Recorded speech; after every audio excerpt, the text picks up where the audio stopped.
Gold trusted gold buyers మీరు తాకట్టు పెట్టిన బంగారాన్ని విడిపించి ఈ రోజు ఉన్న మార్కెట్ ధరకు కొనబడును.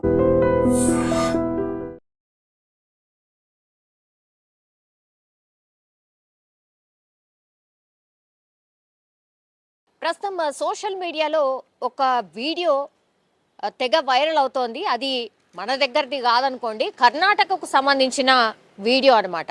మనం చూడొచ్చు, బైకర్స్ చాలా మంది ఉన్నారు, అట్లాగే కార్లో కూడా చాలా మంది నిల్చొని అభివాదం చేస్తూ, అట్లాగే కేరింతలు, అరుపులు ఇట్లాంటి అన్నీ కనిపిస్తున్నాయి. అంటే ఒక సెలబ్రేషన్ మూడ్ అయితే కనిపిస్తోంది. ఆ వీడియో చూసిన వాళ్ళు ఎవరికైనా అది స్పష్టంగా అర్థమవుతోంది. అంటే వీళ్ళేదో ఒక ప్రైజ్ మనీ గెలిచిండ్రను, లేకపోతే ఎలక్షన్ గెలిచిండ్రను, లేకపోతే ఇంకేదైనా సాధిస్తే హ్యాపీ మూడ్లో కేరింతలు కొడుతూ రోడ్డంతా తిరిగిన విజువల్ అనుకుంటే అత్యంత పొరపాటే. ఇప్పుడు మీరు స్పష్టంగా చూస్తున్నటువంటి వీళ్ళెవరైతే ర్యాలీలో పాల్గొన్న వాళ్ళు ఎవరైతే ఉన్నారో, ఒకప్పుడు కర్ణాటక హవేరీ ప్రాంతంలో గ్యాంగ్ రేప్ చేసి జైలుకి వెళ్ళి ఆ తర్వాత బెయిల్ మీద విడుదలైనందుకు వీళ్ళు చేస్తున్నటువంటి ర్యాలీ ఇది.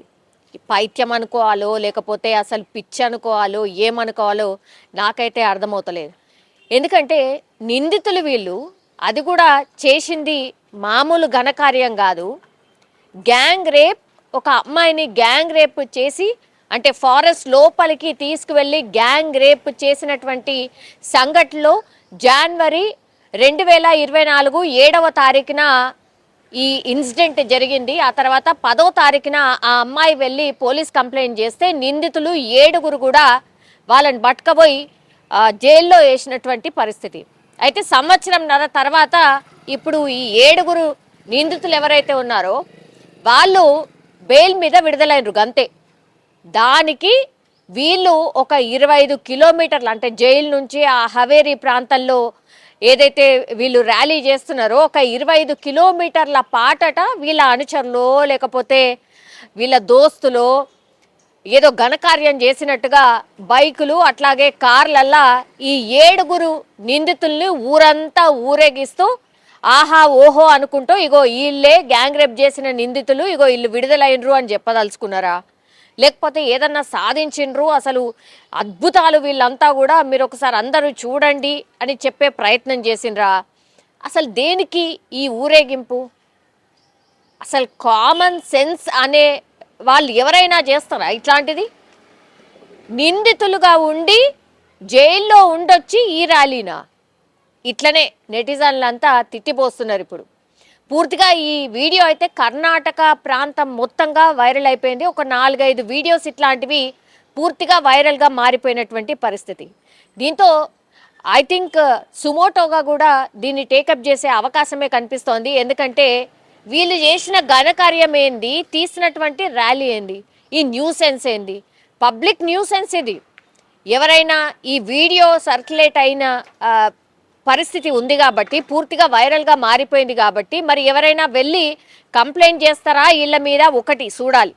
లేదంటే సుమోటోగానే దీన్ని టేకప్ చేసి ఇగో ఇట్లాంటి వాళ్ళు మన దేశంలో ఉంటే నిజంగా ప్రమాదకరం, గ్యాంగ్ రేప్ చేసిన నిందితులుగా ఉన్న వాళ్ళు ఇట్లనే బెయిల్ మీద విడుదల కాగానే గిట్లాంటి ర్యాలీలు చేసి గిట్లా హంగామా చేస్తే ఇంకా అసలు నేరం చేయడం చాలా ఈజీ, తప్పించుకోవడం చాలా ఈజీ, అసలు మనని ఎవ్వరు ఏం చేయలేదు అనే మెసేజ్ మాత్రం, చాలా రాంగ్ మెసేజ్ మాత్రం గ్రౌండ్లోకి వెళ్తే చాలా చాలా కష్టం అనేటువంటిది కూడా ఇప్పుడు ఈ వీడియో చూసిన తర్వాత ఎవరైనా సరే అర్థం చేసుకోవచ్చు. గింత దారుణంగా ఒక అమ్మాయిని గ్యాంగ్ రేప్ చేసినటువంటి నిందితులు బయటకు వస్తే వాళ్ళని ఊరేగింపుగా తీసుకెళ్ళి ఒక 25 కిలోమీటర్లు టపాసులు కాల్చుకుంటా అరుపులు అరుచుకుంటా అసలు ఏదో సాధించినట్టుగా ఇట్లా ఊరంతా తిరుగుతున్నారు అంటే దీన్ని ఏం అర్థం చేసుకోవాలి? అసలు ఎంత దారుణం ఈ సంఘటన! నిజంగా ఎవరైనా సరే సుమోటోగా ఈ కేసుని టేకప్ చేస్తే మాత్రం నిజంగా ఆ బాధితురాలు ఎవరైతే వీళ్ళ దగ్గర విక్టిమ్ అయిందో ఆమెకు న్యాయం చేసినట్టు అవుతుంది అనే అభిప్రాయం కూడా పెద్ద ఎత్తున వ్యక్తం అవుతోంది. కానీ ఈ వీడియో ఎంత పెద్ద ఎత్తున సర్క్యులేట్ అవుతుంది అని అంటే అసలు కింద కామెంట్లు చూస్తే మాత్రం ఎంత దారుణంగా ఉంటున్నాయంటే తిట్టి తిట్టి పోస్తున్నారు. అంత దారుణం. నిజంగా ఎవరైనా సరే మరి ఇంత ఘోరమైనటువంటి అఫెన్స్లా ఆర్ ఇంత ఘోరమైన సంఘటన చేసిన వాళ్ళు బయటకు వస్తే అసలు ఈ ర్యాలీ ఏంది, హంగామా ఏంది? దీని మీద మీ అభిప్రాయాన్ని కూడా తెలియజేయాల్సిందిగా కోరుతున్నాను. నిజంగా ప్రస్తుతం ఉన్నటువంటి సమాజం దేనికి ప్రయారిటీ ఇస్తుంది? ఆర్థిక సంబంధాల చుట్టూ మాత్రమే తిరుగుతోంది. మళ్ళీ ఎన్నికలంగానే చాలా విరక్తి కలుగుతున్నాం. మంచి అనిపిస్తుంది కదా, లేడీస్ కూడా ఛాలెంజింగ్ జాబ్స్ చేసినప్పుడు చాలా బాగుంటది. ట్రాఫిక్ అసిస్టెంట్స్ గా నియమించిన ట్రాన్స్జెండర్స్ అందరితో సాల్యూట్ చేయించుకుంటున్నారు. ఫుడ్ డెలివరీ ఇవ్వటానికి వెళ్ళినటువంటి డెలివరీ బాయ్ అనిల్ పై కళ్ళ ముందు